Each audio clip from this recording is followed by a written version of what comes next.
जोहार इन Pargana Malti UG semester 1 LBSM college colony Jamshedpur 2 तेहें दो बन पढ़ा सिंह लैयाबोना अब यूजी सेमेस्टर 1 रे जहाँ मेना तबोना जाति विज्ञान सिलेबस रे मेना तबोना ओनागिन लay आजमाबोना। जाति विज्ञान दो चेत कना ओना मांग बो बड़ाय लगे।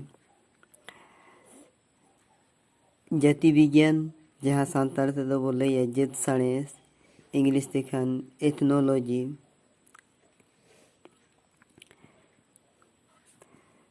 जेत साणेस से जाति विज्ञान दो मानवा साणेस ची मानव विज्ञान रेना मिद हटिंग से मिद हिस कना।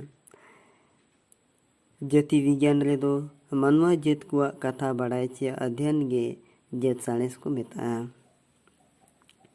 जहाँ दो मानवा जेत कुआ साणेस पढ़ाव हुआ मानवा जेत कुआ जन्म खुन गुजु हबिज रेना जो पढ़ाव हुआ। जेत साणेस रे दो मानवा कुआ एहब खुन मुचाद हबिज रेना कथा को ऑल तोल ताहेना।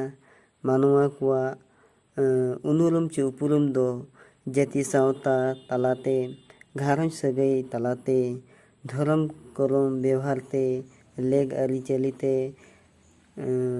रायरित मानव बतावते बोंगा बुरु को देवा सेवाते एने सेरें रू रहा रस्कते कहानी कुदुमते भेंता कथाते कुली कुपुली तालाते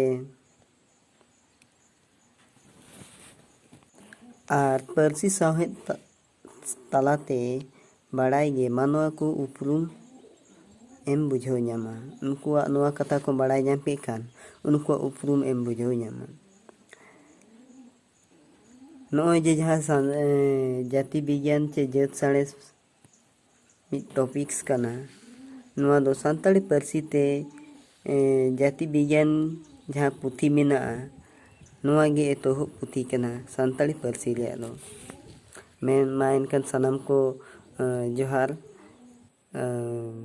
नेल ताबन पे लाइक पे शेयर पे कमेंट्स पे आरहो अगला वीडियो रे चे लाहाते आरहो हाँ नौका ये नवा जाति विज्ञान जहाँ मेना उनारे जहाँ जनजाति आरहो मिद टॉपिक्स मेना उना मांग वीडियो रे आरहो लैयाबोन हाँ मा सनाम को जोहार।